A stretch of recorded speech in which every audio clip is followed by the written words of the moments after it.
Exactly 35 years ago today, the West promised Russia that if they allow Germany reunification, NATO will not expand eastward. And the rest is history. The result is what we are seeing in Ukraine. The West promised Russia, and the Russians agreed and withdrew around 400 to 600,000 troops from East Germany and allowed Germany reunification. But note, Uncle Sam never withdrew their forces from Germany. So Germany is still under the control of Uncle Sam. But the Russians did allow and agreed and withdrew their forces. Now, look at what is happening.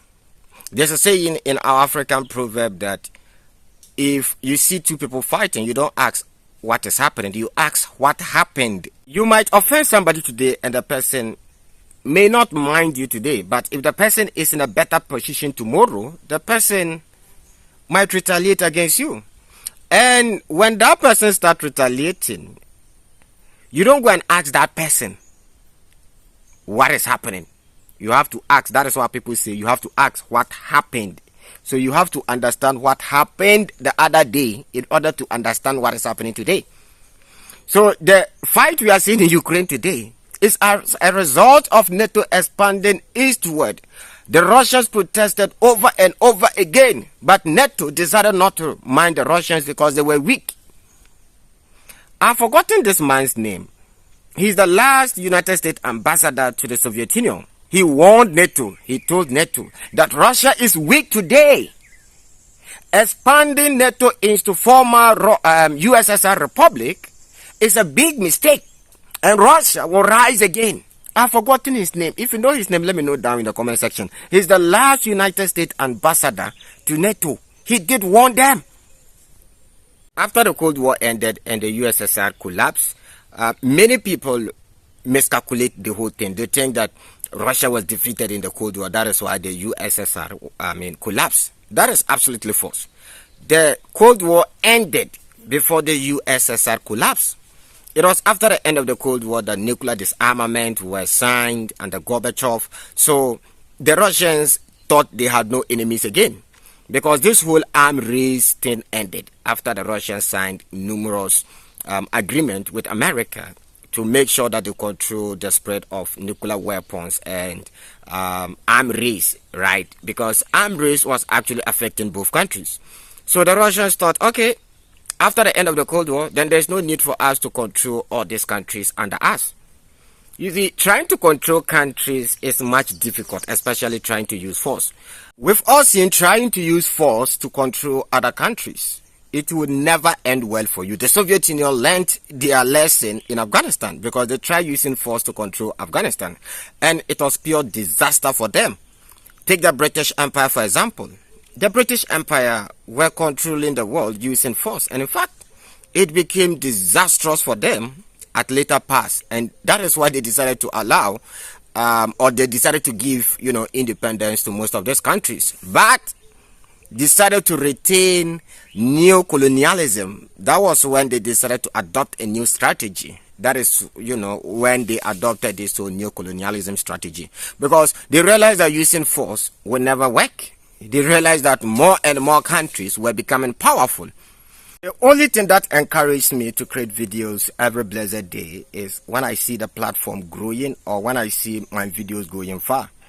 If these videos will go far, it depends on those of you who first watch the video. If you like the video, then YouTube will introduce the video to more people. If you don't hit on the like button, then YouTube will decide not to show it to a lot of people. So it is very, very important for you guys to hit on the like button. And if you are new to the channel, please subscribe. We all talk about Uncle Sam using force to control the world. We've seen the results that it has created. Look at in Vietnam. Look in Afghanistan. That is why today, when another superpower emerged, the whole world is running to that superpower radar. That is the Chinese. That is why the Chinese decided to adopt a different strategy altogether, not to use force, but to rather use soft power. And we can all see how the Chinese have become powerful today without firing a single bullet. So the Soviet Union realized this, and that is why they decided to let other countries go their way.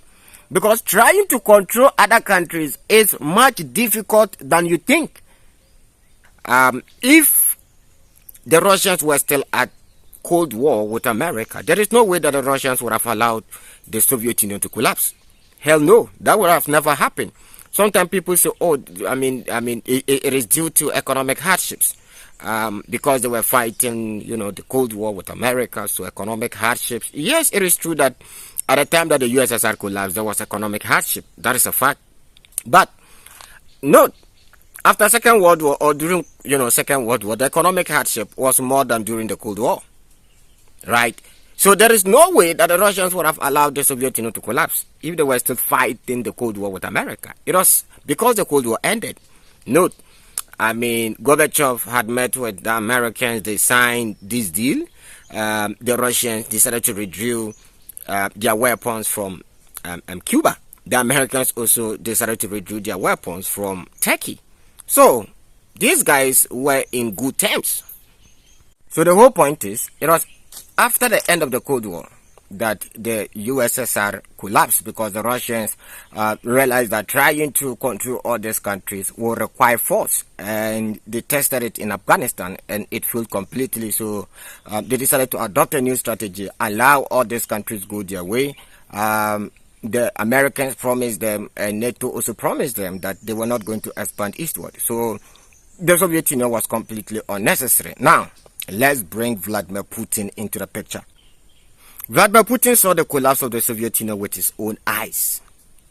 And that is why back in the 2000s, Vladimir Putin said, if you don't feel sorry for the collapse of the Soviet Union, then you have no heart. He was talking to the Russians. And he said, if you think the Soviet Union can be recreated, then you have no head or you have no brains. In fact, he was talking to the Russians. That is why this whole talks about Putin trying to recreate the Soviet Union. That is why I keep telling you guys that this is pure propaganda, because, recreating the Soviet Union is absolutely impossible. It is not going to work. That is a fact. So, yes, Putin felt sorry. Putin said it is the biggest, geopolitical catastrophe of the century, the collapse of the Soviet Union. Yes, he said all this, but he had no intention of recreating the Soviet Union. Now, let's fast forward everything back to 2007, when Putin gave this famous multipolar world speech. Putin was not interested in recreating the Soviet Union. One, because Russia was weak by then. Russia was going through economic crisis. So Putin wanted to focus on improving the lives of his own people. So check from the 2000s all the way to 2008, when Putin came to power, even food to eat, even food became a problem for the Russians. So Putin focused more on improving the lives of his people by, investing a lot into agriculture, not investing into weapons. And rather unfortunate for the Russians, all this nuclear disarmament and all these programs which were signed to reduce the production of weapons, America started violating all and started reproducing more weapons. So observe, in 2008, when Medvedev became the president of Russia, some people thought Medvedev was soft. Hell no! Medvedev is a radical guy, even more than Putin. We can all see today what Medvedev is doing. But the point is, Putin was trying to work with the West. He was not interested. He was never interested in fighting with the West or creating this current problem that we see. By the way, those of you who don't know Medvedev was the president of Russia from 2008 to 2012. And Vladimir Putin was his prime minister. Basically, it's just Vladimir Putin still being in power. But, he's a smart guy. He decided to bring his friend, but he was still ruling from outside.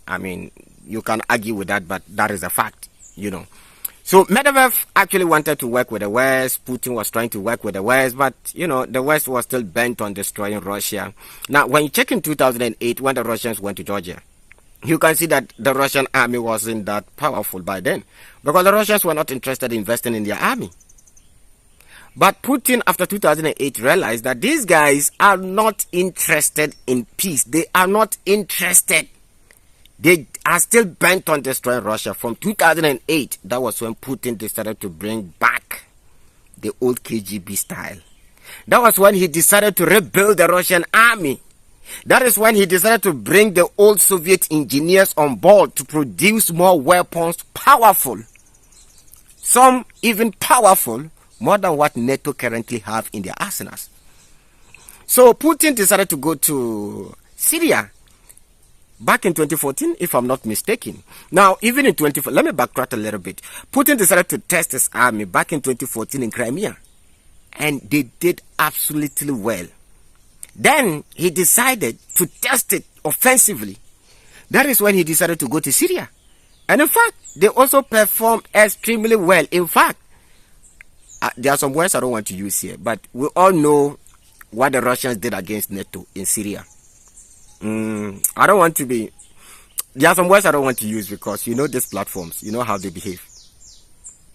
Let's backtrack a little bit. When Putin took over, you know, he wanted to join NATO. I hope most of you know this already. He wanted to join NATO. But they refused to accept him. Because if Russia joined NATO, Uncle Sam will become useless. Then what is the whole point of NATO existence? You know, Uncle Sam is controlling these guys. You know them, right? Through, you know, NATO. So if they accept Russia into NATO, what will be the purpose of NATO? Who will be the enemy of NATO? So these guys, I believe that they wanted to control, you know them, right? By keeping NATO and making Russia the enemy so that they can control them. That is the whole point. Even during yesterday's summit, Putin spoke about, you know, how the West is being controlled by Uncle Sam because Uncle Sam is buying a lot of uranium from Russia, but is telling the West, or is commanding them, not telling. They are commanding the West not to buy oil and gas from the Russians, which today is affecting the West. Industries in the West is collapsing. But Uncle Sam is still buying a lot of uranium from the Russians. Why is this happening? This is happening because the West allowed themselves to be controlled. Russia is the only country in Europe that refused to be controlled by Uncle Sam. And I hope you guys understand why they hate Russia so much. Instead of the West to put their interests first and think about their own economies, they have decided to make Russia their enemy by following Uncle Sam. But Uncle Sam has put in their own economy and interest first. They continue to buy a lot of fertilizer from the Russians because they will not stop buying fertilizer and uranium from the Russians because it's going to affect their economies. So they will continue buying, but they are telling the other guys not to buy. You see the whole thing? When I check my analytics, I realize that most of my viewers are between the age of 33 to somewhere 64, meaning those of you who watch me are not kids. When I check my analytics, between the age of 18 to 25 are the least amount of people who watch my videos. So meaning only adults watch my videos, meaning you guys understand what I intend to say. There are some words I don't want to use them or say them directly. You guys are smart enough to understand what I'm saying here. Thank you very much for watching the video once again. I believe that you guys actually love this channel so much because of the way we are growing at a very fast pace. If you watch this video till this end, you know how we do it. Type Timo in the comment section. Timo 360 in the comment section, so that I will know those of you who watch the video till the last end. Shalom. See you guys in the next episode.